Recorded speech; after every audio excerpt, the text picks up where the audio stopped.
Hujatengeneza fridge? Unasema? Hujatengeneza fridge?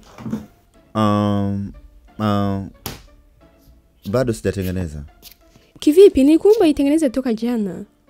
Ndio, yule jana nilishinda na kazi, sikupata nafasi. Sawa, vipi muda huu? Sasa hivi acha nimalize kinachokifanya, nitaenda kuicheck.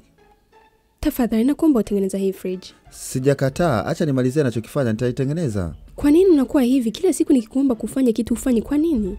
Kutokana na unavyoniuliza, ni kama unaniamrisha kufanya vitu. Mungu wangu. Nitaitengeneza, sawa? Unajua nini? Nitaitengeneza. Hata wala usijali.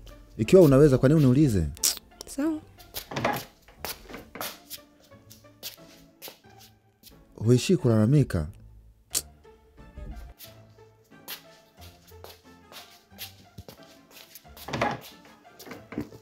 Hey! Niambie mrembo, unasemaje? Si jambo, wewe je? Kwangu mdogo mdogo tu. Vizuri. Friji langu haifanyi kazi, sijui kwa nini. Linaonyesha inawaka ila ona haligandishi. Ndio naona. Naomba unitengeneze tafadhali. Usijali, siwezi kusema hapana kwako. Asante.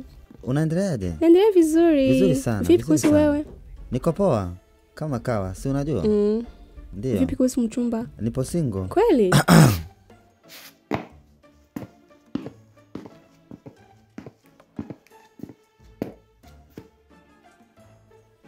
Nani huyu? Chris. Chris ndo nani? Ex wangu. Oya, ni aje? Unajua nini? Bila dharau. Hapana, kwa dharau zote. Mwenyewe huna nidhamu, toka nyumbani kwangu. Toka kwangu. Toka. Tuongee baadaye. Sawa, nitakucheki. Hiyo baadaye utampata wapi? Simu yake nitakuwa nayo mimi. Una maana gani? Amekuja kunisaidia kutengeneza fridge. Kwa nini umuite ex wako kwangu? Alikuwa akinisaidia kutengeneza fridge, wewe unitengenezee. Asante. Tengeneza fridge.